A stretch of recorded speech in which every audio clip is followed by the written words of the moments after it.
Hey guys, I'm Bob. I'm Barb. Together we make up HetteshWorld. In today's video, we're covering Merry Widow's Mine, the campground, also Basin, Montana. So stay tuned.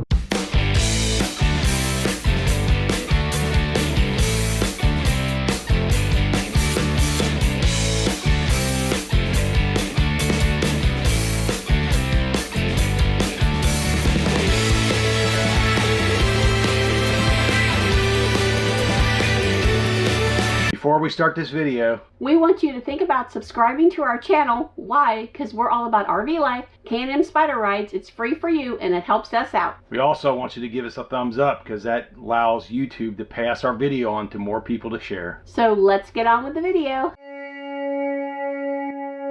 So I thought my t-shirt Stranger Things was appropriate for today's video. So why Merry Widow Health Mine? It started out as an RV stop, and then as I researched it as the time came closer to get to it, I discovered that they had this old mine that was now being used for health reasons. So I thought, why not check it out, see what it's all about, see if I feel if it works or not. There are a lot of people that travel all over the United States. That's something we've definitely seen in our travels, where they're looking for health solutions. Something outside the doctor field, something more natural to help them. So I'm going to talk a little bit about my own health issues and why I was curious at least to try it. My own health issues kind of started back around 2009 maybe. I ended up starting out getting a rash on my hands. I came in contact with something at my job.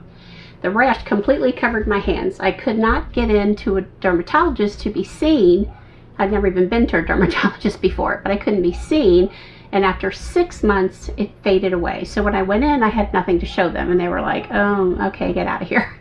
And then a few months after that, it started on my arms. So for 2 years, I had it on my arms. And I was seen by numerous dermatologists and biopsied to death. Well, slowly this started fading away, and it went all across my forehead, down both sides of my cheeks, and down through my neck area. So technically, I've had this problem since 2009, just in various places. And it was so severe at that point because it was affecting my face, where it felt like it was on fire and it was burning all the time, and no doctor could help me. I mean, I don't know how many different dermatologists I went through. I went through IU's health system completely, UC's health system in Cincinnati completely, then back to IU, who sent me to the Mayo Clinic. And I thought, this is it. We're going to know what it is, and they're going to be done with it. Well, I went through all kinds of extensive tests, poking, prodded, scraped, skin taken, to find out that they really don't know what it is. I definitely came into contact with something that got into my bloodstream, and at the time at the Mayo Clinic I was allergic to over 200 things, just a teeny bit. But I also worked in a place where the ventilation, I was no longer at the school, was not very well, and there was a lot of chemicals around, so I was trapped in a room. And I've always been sensitive. I have allergies, you know, minor sinusitis, that had been my whole life until this happened. And you know, it was horrific, at least for me, because nobody wants to have their face looking like something scary. No amount of makeup would cover it back then. So how I got it to where it is today is through my diet change, which I maybe could totally get rid of it if I could be perfect on my diet change, but I'm not perfect. I never will be. By eating more of a low-carb diet, cutting out a lot of breads and a lot of sugars, it slowly started to fade away. So what I'm left with is, and I do have makeup on, so it's not always easy to see, but I have one up here, I have two that go through here, I have one that's over here, I have two that are on my neck, and I always call this the mother over here. And what's funny, if I go anywhere or anyone touches them or does anything to them, they all light up like a switchboard all together, so they're all connected. And I have to be careful when we do travel. Like when we were in Butte, Montana, I did wear my mask at a lot of places. because the chemical smell was so strong and things light up after that. It never spreads, it never gets any worse. I've had it fade away to pale pink where it was almost gone, but never completely. You know, when you're chasing 70, you're chasing pollen off across the United States, which is what I'm normally allergic to. So things like that can aggravate it, but it's not physically horrible for me. I mean, the worst thing is, okay, so you're having a day, you feel great, you feel beautiful, you don't even have to wear your makeup, you feel wonderful. You go into the store, you're shopping, and the girl behind the counter, she looks at you and she goes, honey, if you put some witch hazel on them mosquito bites, they clear right up. And I was like, you know, why do people say stuff? Why do people point things out? Nobody's perfect, even if they don't even have any health issues. Nobody's perfect. I mean, I wanted to be savvy to say like, yeah, it might be aggravated today, but it's going to fade away, but you're still going to be ugly tomorrow. But I didn't do it. No. So I decided, let's check out this health mine. Let's see what it's all about and if I think it will help me. And then I'll explain a little bit more about it at the end. The Merry Widow Health Mine Cave. The campground is down that way. The camp office is here and the mine is over here. So I'm going to take you inside and show you what's going on, but I'll at least show it to you and I'll do a voiceover and explain kind of how it works.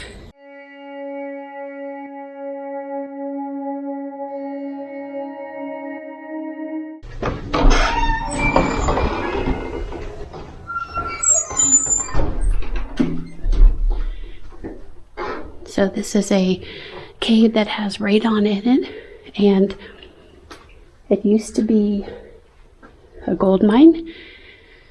There is still gold here somewhere, but you're not allowed to dig for it. But the purpose of the cave is to sit in it and relax. You'll see they have areas to breathe in the radon gas, and then they also have the water that comes down through the mine that you can drink it, you can soak your feet, your hands. They even have a bathtub if you're that crazy. The water is 28 degrees, and they even have a little one where it comes out fresh and you can put it on your eyeballs, kind of like an eye rinse. You find this all over the cave where people have left messages or said when they were here. You can see some of the water running down. We're still in the entrance of the cave here. The cave is about 45 degrees, and they do have heat lamps that you can turn on in different areas. And then they do have a pet room where you can take your pet and it can stay in there with you. It's recommended no more than an hour at a time, 4 times a day. But this is the pet area. So you see that people have written messages stating their time here. There have been people that have come here numerous times. I've only seen pets sitting in here. I've never seen them in the water or anything. I might have it to myself. That would be nice, because otherwise it's very noisy. Here is where you can fill the bath with the 28-degree cold water, but it hasn't been used, I don't think, in a while. And I don't even know how to turn it on. There's a heat lamp there, but I don't know. That switch out there has nothing to do with it. But I am not brave enough to submerge my entire body in 28 degrees. The people that own the mine now are Korean, South Korea. So you see a lot of South Koreans here. People that have come back over and over and over again for years, including Mennonites. So when I'm done with my services, I like to use this bench here. And it has a heat lamp there. And it is nice for warming your body back up. And then here they have drinking cups, Dixie ones, but you can bring your own water bottle. And you can fill it up here. So here is where you can place your hands if you want, an elbow, anything that ails you. And then if you have a eye wash or one of those cups, you get the water from here, and then you can apply it for your eyes, and the waste goes down there. So this is where I'm going to back here. This is where you can soak the feet and the hands. We've got the water that comes in down there, all mineral fed from the cave. You can sit here and soak your feet and your hands. I'm not doing the hands, just my feet. 10 minutes is the maximum time, and that's really it. So they recommend that you do it maybe 4 times a day and several days of it. I wanted to experience it, and I kind of wanted to see what it is. So after I'm done, I will wrap it up and share my thoughts with you guys. And these, you simply turn them on, and then the water goes into the bucket, you fill it up, and you can place your hand inside. So I'll tell you right now, my friends back in Batesville, Indiana were like, Barb, do not go into that mine, do not breathe the radon gas. This does not sound like a good idea. So of course, what did I do? I went into the mine and breathed the gas. But radon gas is, from what I've learned, radon gas naturally occurs in all rocks, and it's in the soil. And what they want you to do at the mine is they want you to inhale it in and out, deep breathing in and out for like 20 minutes. And when you inhale it, it does enter your bloodstream and circulate through your body. And your body, the hormones in your body and your nervous system do react to what has gone into your bloodstream. Their claim is that it's easily inhaled, of course, through the lungs, but it's easily exhaled through the lungs too. So once you're done with your treatment, they don't want you back in there for 3 to 4 hours, because that's enough time to exhale everything out of you.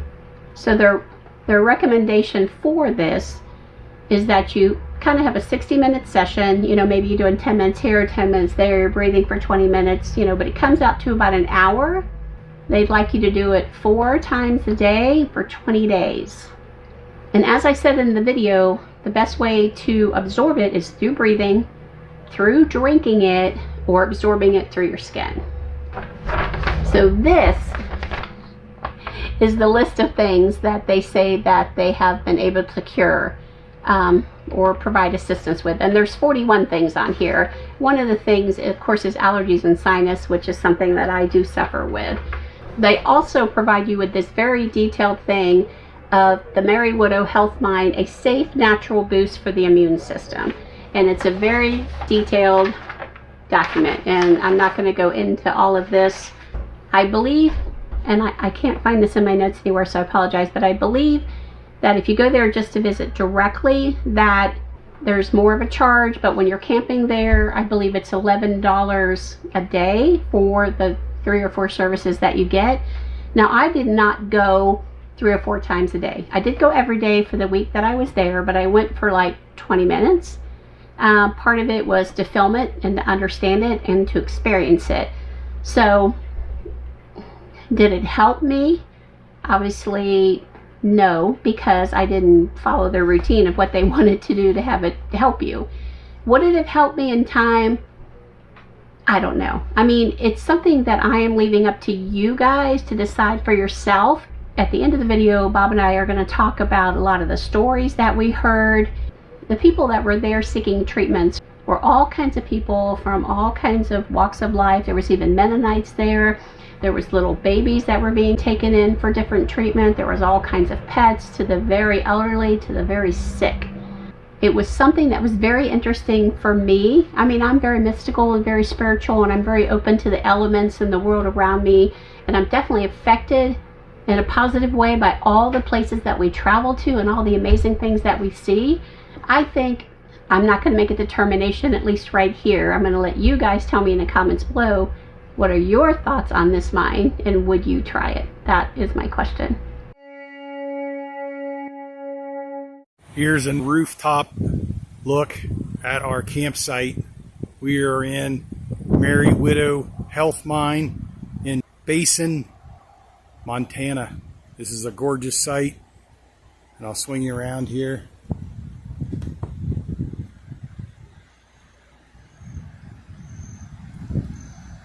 Take you to this back. This is out of the back of our camper here onto the stream.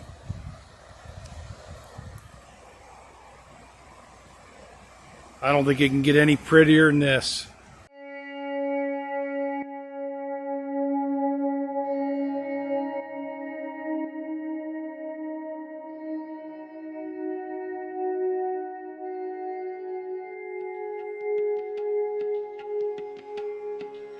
The Hope, Kate, and White Elephant mines were once part of the most productive mining enterprises in the history of Basin. The Hope and Katy iodes produced 5 million of ore between 1890 and 1910. The Hope mine has long been noted for the richness of its ore, but now it is noted for the quality of solid gold. First piece contained over $500 of pure gold. The Jib mill was built in 1900 to efficiently process the ore. At one time, more than 100 men were employed at the mill. The structure burned down in 1975. So the mine that I was in is definitely connected and located in the RV park. The RV park is a pretty small park. We had a little back-in spot. Everybody was super nice at this location. Also, they had a community cookout one night, and they invited us all into the community center where we discussed the mine. It was very interesting to attend that one. The food was delicious, and they provided all of it. Nobody was to bring any side dishes or anything. I guess at the end of the eating, yeah, they had a discussion, so they went around the table. There was people that had been there for 25 years that come to the mine every year, and they do sessions inside the mine and take advantage of the radon gas. The radon gas that helps with issues. So it was interesting. I mean, there was people that had cancer, and some of them said that cured them, and people had arthritis. I mean, there was all kinds of different ailments that people had that they used the mine to fix their ailments. It was a very emotional dinner because listening to everyone's story and their troubles and their issues, I mean, I was crying by the time they got to me. It definitely gives them an alternative to, normal medicine to resolve their issues. So if that's a positive, more power to them. I mean, that's awesome, I think. Yeah. So we hope that you will give us a thumbs up. Every time you give us a thumbs up, it shoots us up and makes our video go. We hope that you'll smash up that notification bell, because that's how you know when we got another video out. And then our comment today, at least I'm going to say, is that I want to know, is this something that you would try? Would you go into the mine? What are your thoughts on it? So if you have a health issue that's not being resolved by medicine, you might give Mary Widow Mine a chance. A lot of people do, and it seems to help. So remember, we're HetteshWorld. Come travel in our incredible world. Bye.